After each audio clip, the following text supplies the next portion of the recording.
Hello दोस्तों, हमारे channel पर आपका स्वागत है। दोस्तों, दुनिया के विनाशकार हमारे भोले बाबा की आपने बहुत सी कथाएं सुनी या फिर पढ़ी होगी। आज हम आपको शिव के परम भक्त भृंगी की कथा सुनाने जा रहे हैं।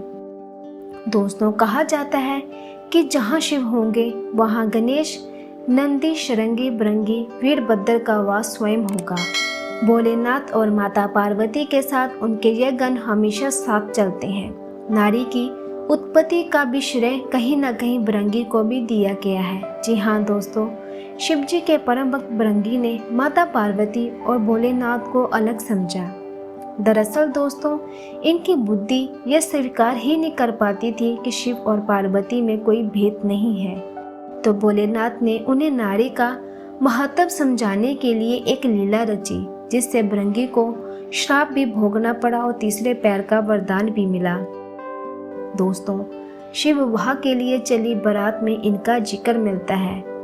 बिनु पद होई कोई बहु पद बाहु, यानी शिव गणों में कई बिना पैरों के थे तो और किसी के पास कई पैर थे। दोस्तों, यह पद तुलसीदास ने भृंगी के लिए ही लिखा था। तो चलिए कथा शुरू करते हैं। दोस्तों, कथा के अनुसार एक बार भृंगी भोलेनाथ की परिक्रमा करने कैलाश पहुंचे। हमेशा की तरह उस दिन भी मां पार्वती भोलेनाथ के पास बैठी थी। दोस्तों, महादेव समाधि में लीन थे और मां पार्वती चेतन थी। तो भृंगी शिव प्रेम में मतवाले हो रहे थे। वह केवल शिव जी की परिक्रमा करना चाहते थे, क्योंकि ब्रह्मचार्य के कारण उनकी परिभाषा ही अलग थी। माँ पार्वती जी को शिव के पास बैठा देख भृंगी ने माँ पार्वती से कहा कि वह शिव जी से अलग होकर बैठे ताकि भोलेनाथ की परिक्रमा कर सके। दोस्तों, तब माँ पार्वती समझ गई कि यह है तो तपस्वी, लेकिन इसका ज्ञान अधूरा है। तब उन्होंने भृंगी की बात को अनसुना कर दिया। भृंगी बार बार माँ को हटने के लिए कहने लगे। तब माँ पार्वती ने भृंगी को कई तरह से समझाया, प्रकृति और पुरुषों के संबंधों की व्याख्या दी, वेदों का उदाहरण दिया, लेकिन भृंगी थे जो कि समझने को तैयार ही नहीं हो रहे थे।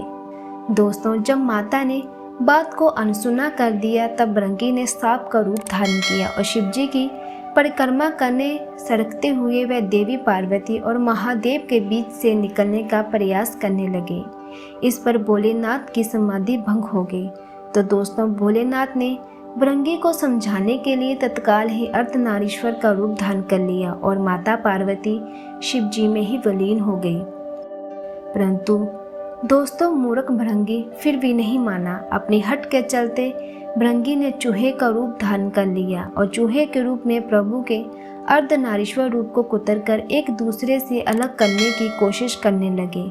तब माता पार्वती ने क्रोध में उन्हें श्राप दिया, हे भृंगी, तू सृष्टि के आदि नियमों की उल्लंघना कर रहा है। यदि तू मात शक्ति का सम्मान करने में अपनी हेटी समझता है तो अभी इसी समय तेरे शरीर से तेरी माता का अंश अलग हो जाएगा। यह श्राप सुनकर स्वयं महादेव भी व्याकुल हो उठे।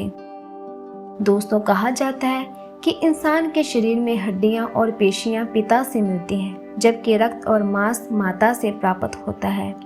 श्राप मिलते ही उनके शरीर से रक्त और मांस अलग हो गया। शरीर में बची रह गई तो सिर्फ हड्डियां और पेशियां। दोस्तों, मृत्यु तो हो नहीं सकती थी, क्योंकि वो अभी मुक्त कैलाश के क्षेत्र में थे। उनके प्राण हरने के लिए यमदूत वहां पहुंचने का साहस ही नहीं कर सकते थे। दोस्तों, असहन पीड़ा से भृंगी बेचैन होने लगे।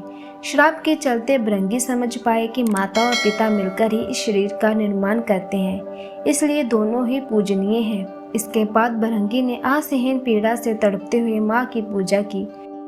दोस्तों, माता तो माता ही होती है। उन्होंने तुरंत उन पर कृपा की और पीड़ा समाप्त कर दी। जब माता ने श्राप वापस लेना चाहा तो भृंगी ने माता को श्राप वापस लेने से रोक लिया और कहा कि हे माता, मेरी पीड़ा दूर करके आपने बड़ी कृपा की है, लेकिन मुझे इसी स्वरूप में रहने दीजिए। मेरा यह स्वरूप संसार के लिए एक उदाहरण होगा। इस सृष्टि में फिर से कोई मेरी तरह माता और पिता को एक दूसरे से अलग समझने की भूल नहीं करेगा। अब मैं एक जीवित उदाहरण बनकर सदैव आपके आसपास ही रहूंगा। भक्त की यह बात सुनकर महादेव और माता पार्वती प्रसन्न हुए। दोस्तों माता पार्वती और शिवजी ने भृंगी को अपने गलों में प्रमुख स्थान दिया। भृंगी चलने फिरने में समर्थ हो सके इसलिए उन्हें तीसरा पैर भी दिया। तीसरे पैर से वह अपने भार को संभालकर शिव पार्वती के साथ चलते थे। दोस्तों ऐसी और सी वीडियो देखने के लिए हमारे चैनल को सब्सक्राइब करना ना भूलें। धन्यवाद।